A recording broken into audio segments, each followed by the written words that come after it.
CoachCast no ar, mais um episódio aqui para a sua carreira, para a sua liderança e para o seu negócio. Hoje eu recebo aqui, muito honrado, inclusive, depois de anos que eu queria trazer Felipe Moraes aqui. Ele vai contar toda a trajetória dele profissional. A gente se conhece há, sei lá, acho que quase 20 anos, né? Não lembro nem de onde nos conhecemos, mas dessas vidas do marketing aí, era a minha atuação anterior. Felipe, super prazer te receber aqui no CoachCast, viu? Quem é Felipe Moraes?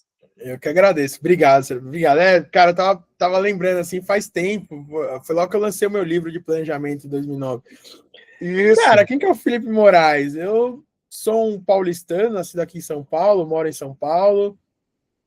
Sou tão paulistano que eu nasci na Avenida Paulista e torço para o São Paulo Futebol Clube com muito orgulho, né? Paulistano raiz. Raiz. Uma das maiores qualidades que eu tenho é torcer para o São Paulo. Desde 2003 eu me formei, né, em publicidade em 2003, depois eu fiz pós-graduação, fiz duas pós-graduações, fiz cursos de especialização. Durante a pandemia eu fiz mais de 80 cursos. Hoje eu vou botar no meu currículo, acho que eu tenho uns 200 cursos feitos sem exagero, porque só na pandemia eu fiz 80. Todas as faculdades, né? Todas as faculdades estavam, não tinha o que fazer, eles estavam abrindo curso online, palestra. Eu fiz tudo que dava para fazer, eu fiz. E é isso, cara. Tenho uma filha de 15 anos, que é a maior paixão da minha vida. Fui casado 2 vezes, né? 8 anos com a mãe da minha filha, depois 13 anos. Me separei agora em março desse ano.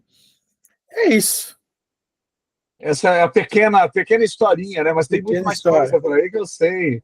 E aí, vamos começar lá do comecinho da publicidade. Por que você escolheu a publicidade?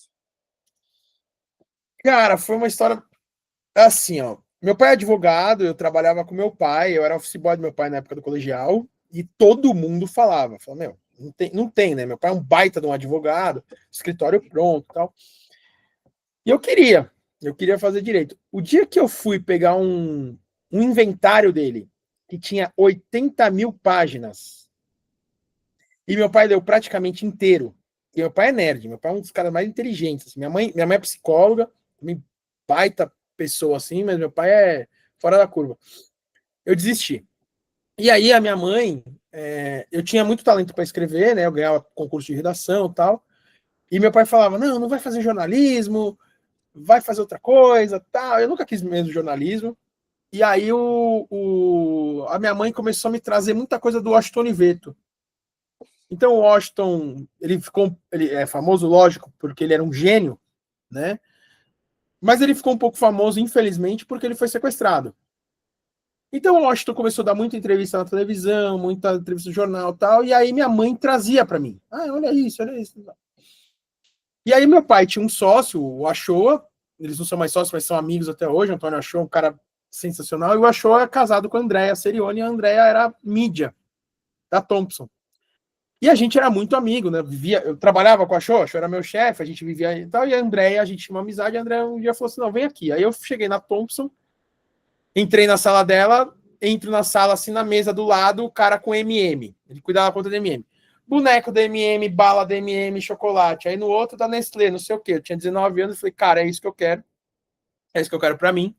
E vou fazer publicidade. Então eu entrei na publicidade muito por esse glamour que tinha e muito influenciado pelo Washington Oliveto. Porque minha mãe falava: ó, você escreve muito bem, né?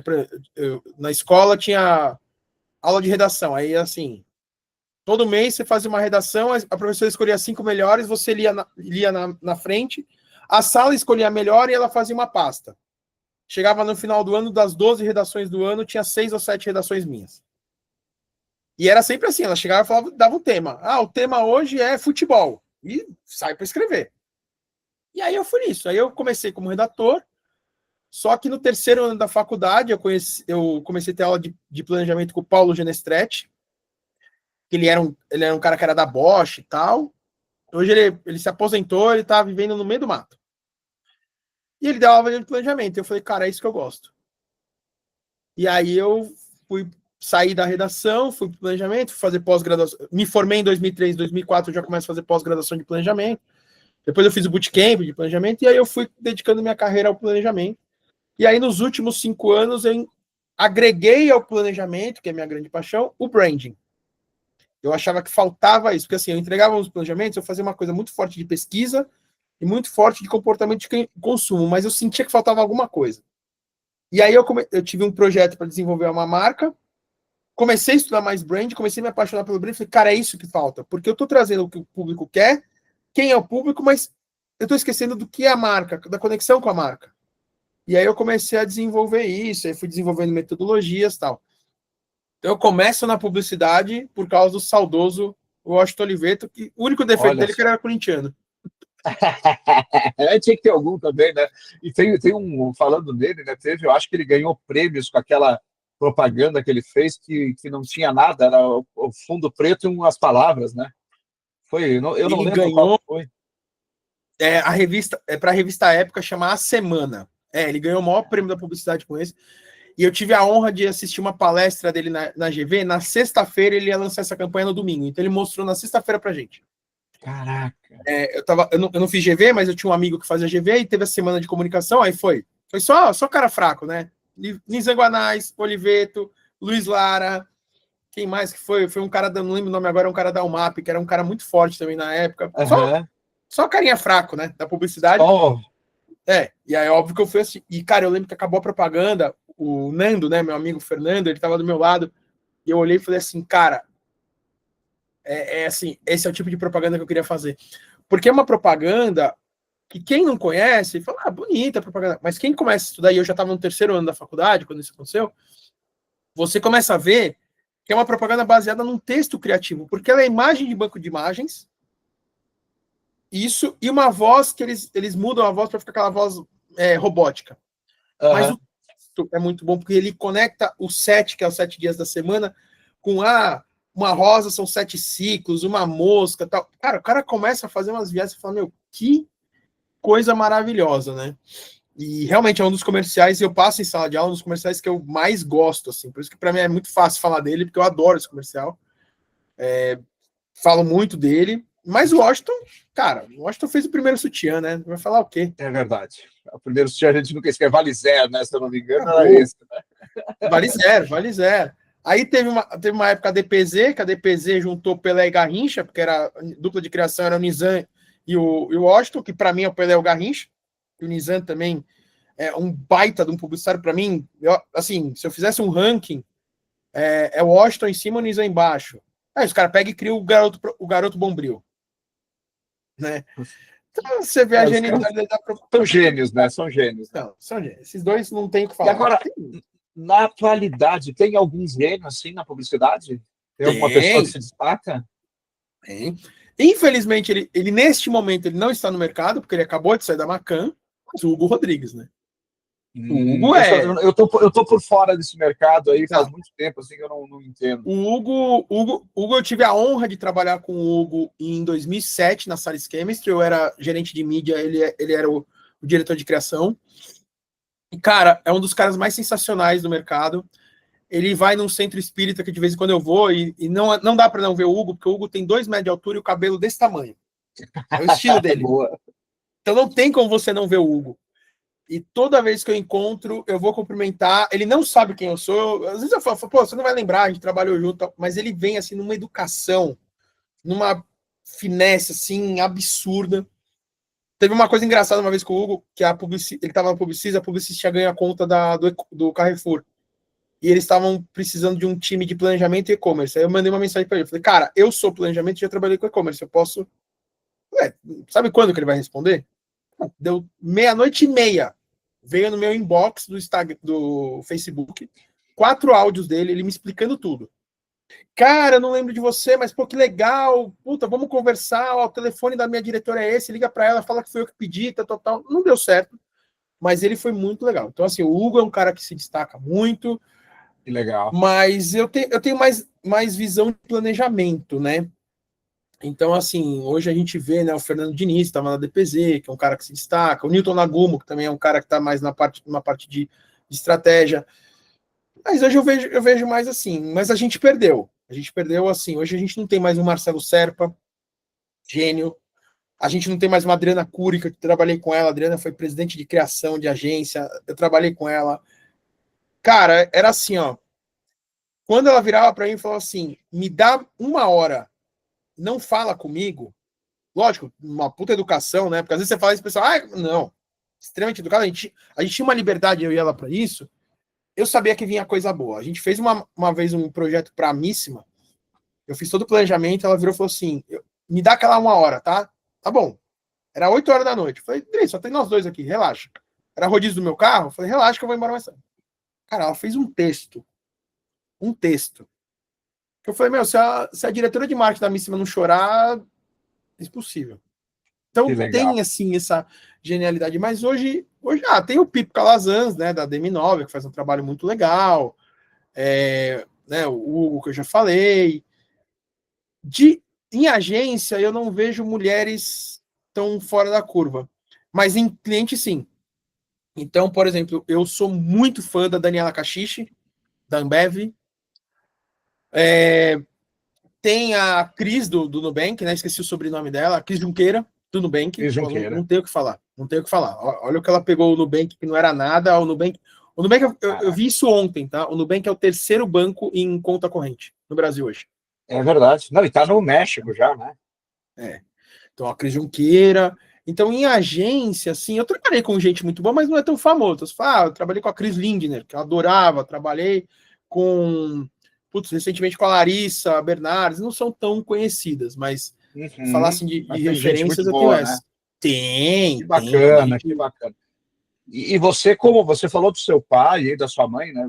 Você vem de um ambiente de muito estudo, né? Porque tanto o seu pai advogado tem que estudar pra caramba, e você falou que ele é estudioso, é um nerd, ele nos ouça depois aqui, né? E parabéns para ele, né? Que continue sempre assim, né?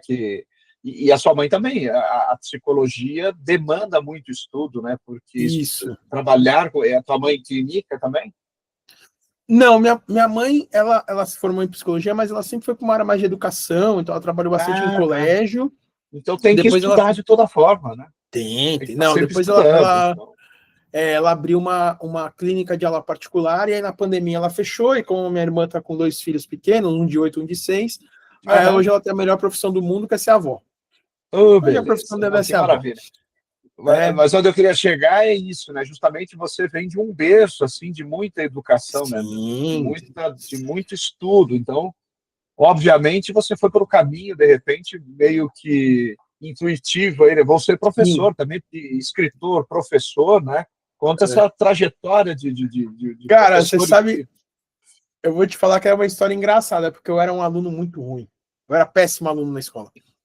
E é bem o que você falou. O meu pai, ele sempre falou uma coisa para mim. Ele falou: se você não tiver o que ler, pega a caixa de sabão em pó e lê. Então, meu pai e minha mãe sempre incentivaram muito a gente a ler, a estudar. Tanto que, assim, eu vejo um monte de gente, porque na época da faculdade eu tinha que trabalhar para pagar a faculdade. Eu não tenho vergonha nenhuma de falar que meu pai um dia chegou para mim e para minha irmã e falou assim: o melhor investimento que eu vou fazer na minha vida é em você e sua irmã. Então não se preocupe que eu dou um jeito, eu pago a faculdade. Meu pai pagou minha faculdade, pagou pagou minha faculdade, pagou minha primeira pós-graduação e pagou meu bootcamp, que não foi barato. Né? Legal. E minha irmã também. Ele pagou a faculdade da minha irmã, pagou a pós da minha irmã, enfim. E, cara, é uma história engraçada, porque assim, eu era péssimo aluno. Eu repeti de ano 2 vezes. Eu era o aluno do fundão. Eu era o aluno que, assim, qual é a média da escola? 6. Eu tirava 6,2. Eu nunca gostei de estudar. E a minha tia, a irmã mais velha da minha mãe, ela me zoou até hoje, porque todos os meus primos me deram aula particular. Todos. Não tive um primo meu que não me deu aula particular de português, matemática, inglês, química. Inglês nem tanto, mas química, física.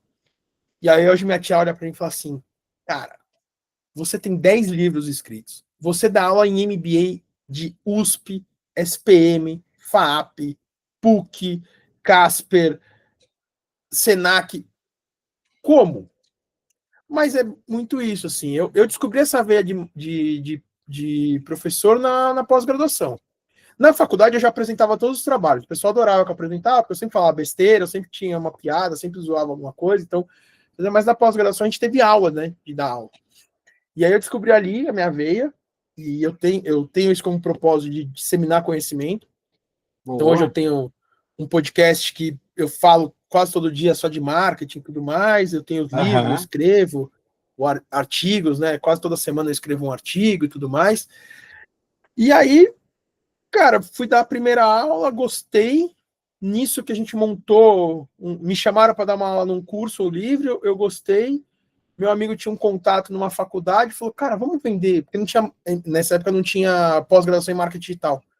Meu, monta o projeto. Aí eu tinha um jornal da tarde que meu pai tinha me dado, que estava lá mostrando grandes nomes do marketing, dizendo que não tinha mão de obra qualificada, donos de grandes agências. Peguei esse jornal, fiz um projeto, sentei na mão, sentei com o dono da faculdade e falei, cara, olha isso aqui. Apresentei tudo. Acabei de apresentar o dono da faculdade, falei, só um minutinho, ele foi na sala dele, voltou com o mesmo jornal e falou assim, eu tinha essa ideia desde que saiu essa matéria. Falei, ótimo, fechamos. E aí eu montei a primeira pós-graduação de marketing digital em São Paulo, já tinha no Rio de Janeiro, mas eu montei em São Paulo. E aí, meu nome começou a crescer nisso, né? Isso foi em 2010, 2009 eu tinha lançado meu livro de planejamento, então começou a crescer meu nome. E aí eu comecei a ser chamado para dar aula e tal. E eu adoro. Que legal.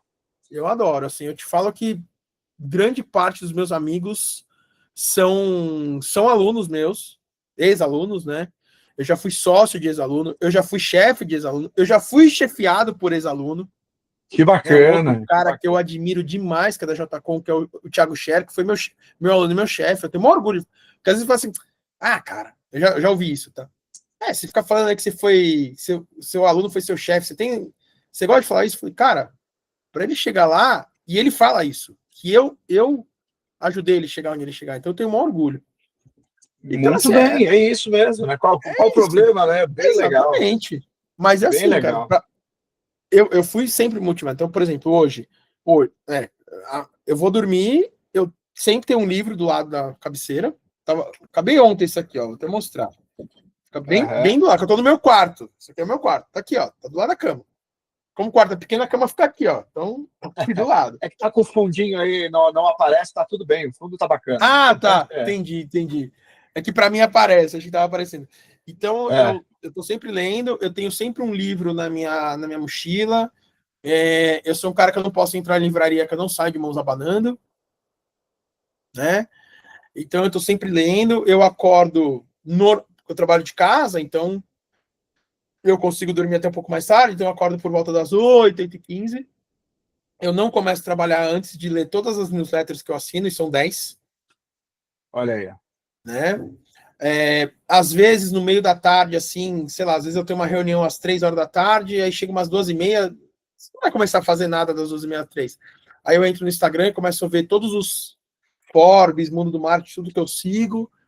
Aí eu pego e falo, putz, isso aqui é legal. Aí eu pego assim, eu tenho uma aba aqui no meu computador que tem 12 links de matérias para ler, que eu vou ler esse final de semana. Uhum. Então, assim, eu tô lendo todo santo dia. Porque meu pai uma vez falou uma coisa para mim que foi uma lição.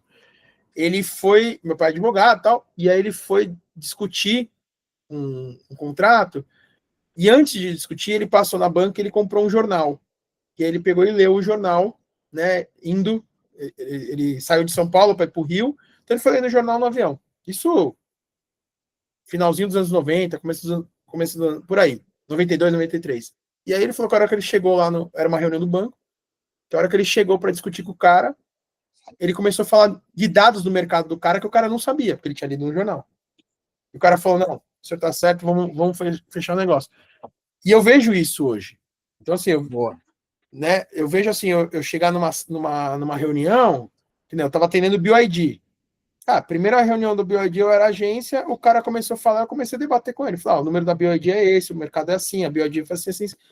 Os caras viraram pra mim assim, chegaram pro dono da agência e falaram, Serginho, ainda bem que você trouxe, né? Porque você que é o dono da agência não sabe o que esse cara sabe. Brincando, eles são muito amigos, brincando. Sim, não, lógico. Mas, assim, é isso que eu sempre falo pro pessoal da sala de aula. Eu falo, cara, você tem que estudar todos os mercados, tem que saber tudo. Porque a gente está em agência e eu escolhi eu passei por agência grande, mas eu escolhi minha carreira ser agência pequena. Uma das coisas que eu gostei da agência pequena, primeiro que a pressão é muito menor e as cobras não estão nas agências pequenas. Aquela galera que vai te derrubar porque você mostra que é incompetente, que você é bom e mostra, isso não é só o Felipe, tem um monte de profissional assim, a agência pequena não tem tanto. E a agência pequena tem uma coisa muito legal. Então, por exemplo, eu já tive em agência em que de manhã, a própria da BioID, tá? De manhã eu discutia carro elétrico, acabou o almoço, eu ia discutir um condomínio de luxo em Miami e depois discutir Sawari Jeans no mesmo dia. Então, se você não estiver preparado, não souber dos mercados, cara, a galera vai te engolir.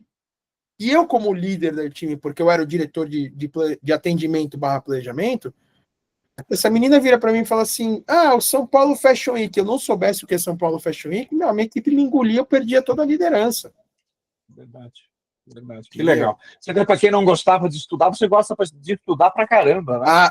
Cara, quando eu fui pra faculdade, eu lembro que no meu TCC, os coordenadores chegaram pro meu pai e minha mãe e falaram assim, se prepara, porque o Felipe é um talento, tal. Meu pai olhou e falou assim, esse moleque não queria estudar nada. Meu pai tinha que me... Sabe como que eu estudava? Meu pai na minha frente com a cinta do lado, assim, ó. Ele cruzava o braço e ficava assim. O braço cruzado com a cinta do lado, olhando pra minha cara pra eu estudar. Só que entrando na faculdade eu virei nerd, eu era o melhor aluno da classe. Isso aí eu falo com maior tranquilidade. Que legal.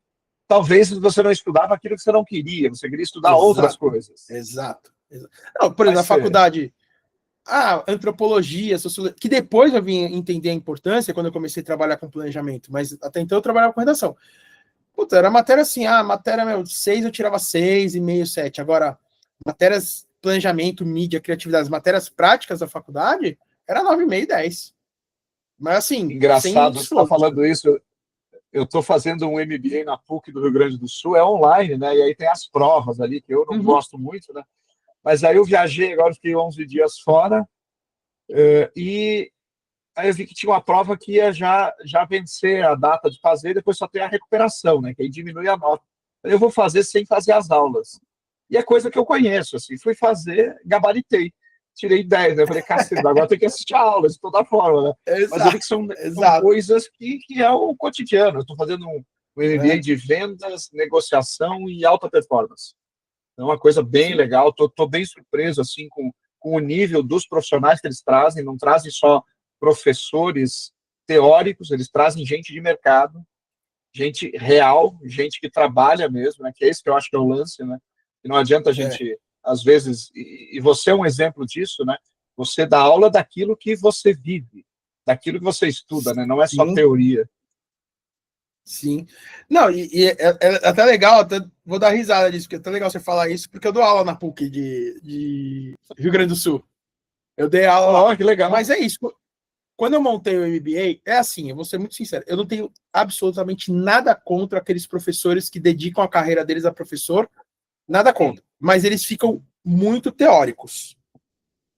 Quando eu montei o MBA em São Paulo, o primeiro MBA, a primeira coisa que eu falei, eu estava com o Eurípides Magalhães desse projeto, a gente chama ele de People, né? Eu sei que ele que tinha o contato, tal, então a gente fez a sociedade, ficamos 10 anos nesse projeto, 8 anos, desculpa, 8 anos nesse projeto.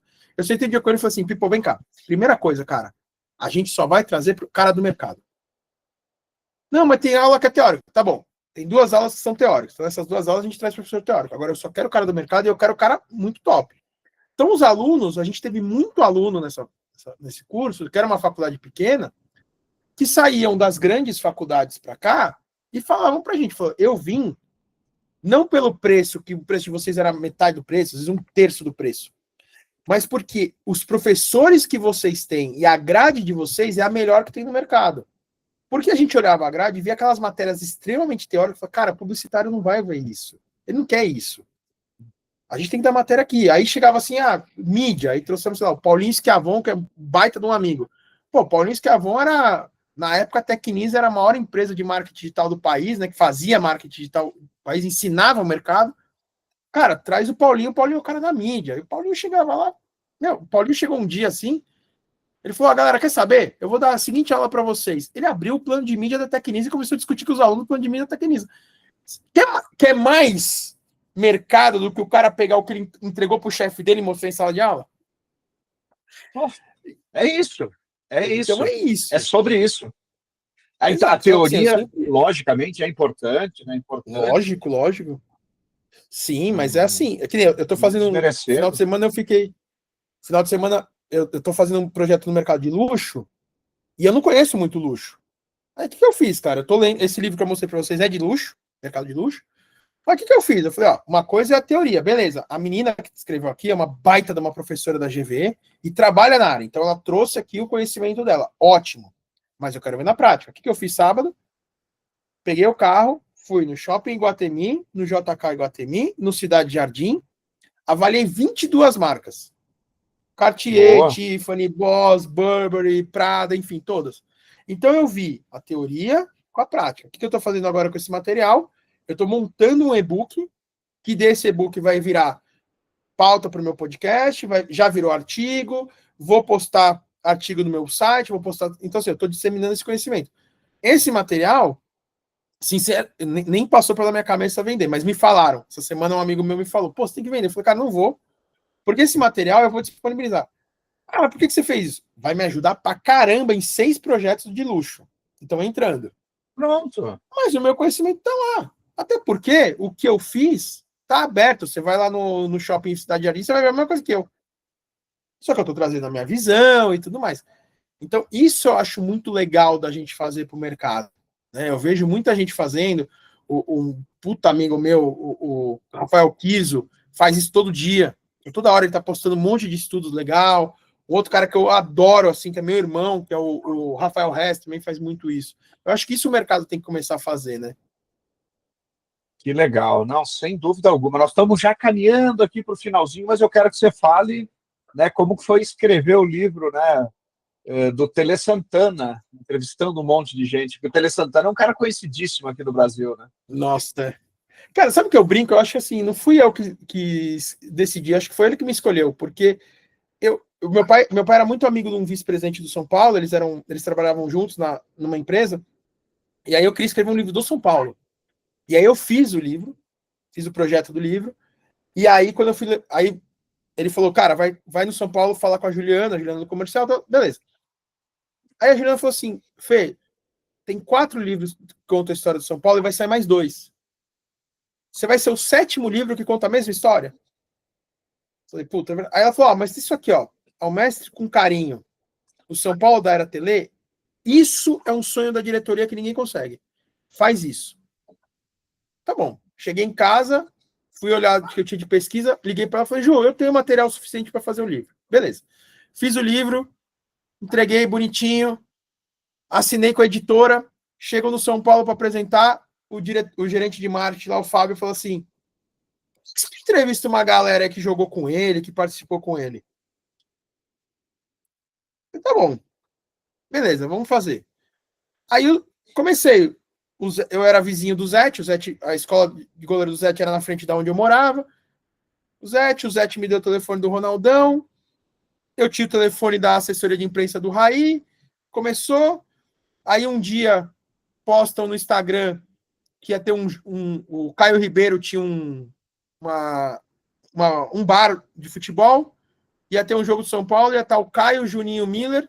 Eu dei um jeito de entrar no bar, entrevistei eles. Aí o pessoal do São Paulo, oh, você tem que entrevistar uns diretores, senão vai pegar mal. Aí eu comecei a entrevistar os diretores, até que um dia eu falei assim, cara, e se eu entrevistasse uma galera famosa? Liguei na Globo, na cara de pau, que você tem que ser cara de pau. Liguei na Globo, consegui falar com a pessoa responsável. Falei, ó, é o seguinte, tô escrevendo um livro, né? Ó, eu vou falar com alguns atores e te mando. Deu 2 dias, ela me manda o telefone do Tony Ramos, do Cássio Gabus Mendes, quem mais que ela mandou? Lima Duarte. Caraca! Aí eu fui atrás das mulheres. Eu fui atrás da Fernanda Paes Leme, da Luana Piovani eu tentei, porque meu pai é muito amigo da mãe dela, mas a Luana estava em Portugal, não ia dar. Fernanda Paes Leme nem responderam, a assessoria também não respondeu. Acabou que só saiu homem. Eu quis ir atrás de mulher, eu deixei isso muito claro, mas as mulheres não responderam. Fui atrás da Ellen Rocha também, e da Eliana, porque eu tinha um amigo que trabalhou na SBT, que era amigo dela, e também não responderam. Eu falei, não, então vamos só com homem. Aí eu entrevistei 35 pessoas. Caraca! 34 presencialmente. O único que eu não entrevistei presencialmente foi o Andreas Kisser, que estava na Noruega fazendo o novo CD do Sepultura. Mas aí, cara, eu fui na casa, entrevistar na casa Nando Reis, quem mais? O Lima Duarte na casa dele, o Tony Ramos foi no hotel, o Cássio Gabus Mendes, eu passei na casa dele, a gente foi pro Morumbi, passamos uma tarde inteira no Morumbi. Que legal! Horácio Santana, que a gente almoçou junto para conversar. Então, assim, foi... Cara, para mim que sou São Paulino doente, de repente eu estar sentado numa cadeira com o Raí, que é o maior ídolo que eu tenho, no São Paulo, tá sentando numa cadeira, o cara tá na minha frente, eu tô batendo papo com o Raí, tô batendo papo com o Zete, tô batendo papo no... Aí eu fui no CT, o Pintado era diretor de São Paulo, fui no CT, aí tô conversando com o Pintado, de repente começa a sair todos os jogadores do São Paulo da época, o Pintado falou assim, vamos parar um pouco aqui a entrevista? Eu falei, por quê?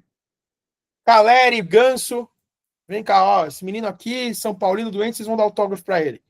Aí fiquei lá, cara, galera, o Ganso, o Lugano, conversando, os caras, não, você tá no livro do Tele, começando a conversar com esses caras. Cara, pra quem é São Paulino, né, aí entrevistei diretores e tudo mais, e aí esse livro me deu uma repercussão legal na torcida, então hoje eu participo de 15 grupos do São Paulo.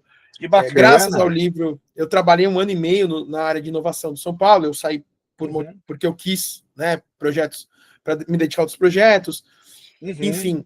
Então, assim, foi uma delícia. Cara, dinheiro. O pessoal vai, você ganha dinheiro. Não, eu tenho 10 livros publicados, eu não ganho dinheiro.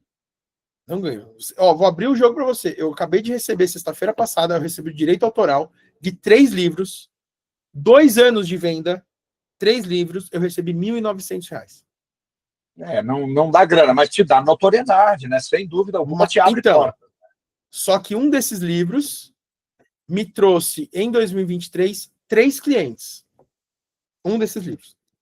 Então é isso, traz autoridade, te ajuda, você vai numa reunião, você leva um livro, o cara te olha de outro jeito, você chega numa reunião, você senta, pô, o Felipe tem 10 livros escritos, dá aula na SPM, dá aula na USP, os caras te olham de outro jeito. Isso é bom. Não, sem dúvida alguma. É o teu caminho inverso. Exato. E assim, escrever para mim sempre foi uma terapia, cara. Então, que nem, putz, quando eu era casado, a minha mulher gostava de dormir até tarde, tá tudo bem, ela gostava, só que eu 8h30, 9 horas eu acordava. Então eu chegava de sábado, 9 horas da manhã eu tava acordado. Eu falei, vou ficar o quê? Vou ficar deitado na cama vendo o celular? Não. Pra sala, abri o computador e comecei a escrever. Aí ela acordava por volta das 11, 11h30, aí ela gostava de ficar mexendo no celular, depois ia tomar café da manhã. Então, assim, lá pela 1 hora ela estava disponível, digamos assim, pra gente fazer alguma coisa. Então você tem um tempão, né? Pô, tinha 4, 5 horas para escrever. E ela sabia disso, então ela também me respeitava muito nisso, né? Então, às vezes, ela pegava assim, ela só mandava um WhatsApp. Você tá na sala? Tô. Beleza. Aí ela vinha, porque eu quero sair. Tá bom, vamos sair.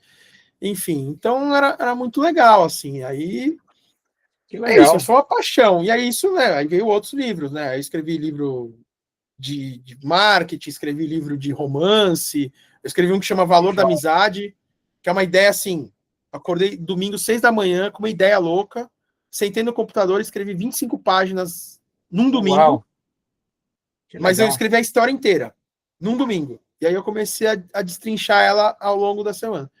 Eu escrevi um livro que eu peguei a música do Marvin, dos Titãs, e escrevi. Um livro baseado na música do Marvin, e outros de marketing. Agora eu estou escrevendo uma outra biografia e escrevendo mais 2 livros aí. É isso. Show de bola. E como é que as pessoas fazem para encontrar seus livros, para se conectar contigo, para, né, enfim, entrar nesse teu universo aí? Ó, o meu site, que é o felipemorais.com, não tem o BR, tá? Moraes com I de igreja. O meu Instagram, que é o @felipemorais2309. Eu acho que esses 2 canais, né? E aí tem o podcast que eu tô fazendo aí, que é no YouTube, né? Que é o Pode Planejar Branding. Boa. Ele ia chamar só Pode Planejar, mas tem uma empresa de móveis planejados que tem esse nome. Aí eu tive que colocar o brand. Eita, não, mas vamos lá, então. Vamos deixar aqui na descrição do episódio, aqui no YouTube, obrigado, no Spotify, em todos os lugares, para que as pessoas se conectem contigo, visitem o site do Felipe Morais, comprem os livros dele, principalmente você aí que às vezes acha que é chato ler. Não é chato ler, é bom, não. Principalmente assim, livro de qualidade. Eu lembro do seu primeiro livro, eu comprei na época, li, eu ainda estava no meio, né? Eu tinha agência de web design lá na época. E foi sensacional, ajudou muito, que eu era o dono lá e fazia muito planejamento também, não no teu nível, né? Nunca cheguei nesse nível aí, fazia aquela coisa básica, né? Mas a gente vai embora. E Felipe, estou super feliz aqui em te receber e espero te encontrar em breve com um café de novo aí. Obrigado pela tua gentileza de vir aí. Estamos gravando hoje numa sexta-feira, fim do dia. Esse episódio vai ao ar segunda, né? Hoje, quando ele está indo ao ar aqui, é segunda-feira, dia 10 de novembro. Legal. Obrigado. Vamos sim, vamos marcar aí. Um prazer. Maravilha. Então, até a próxima. Muito obrigado.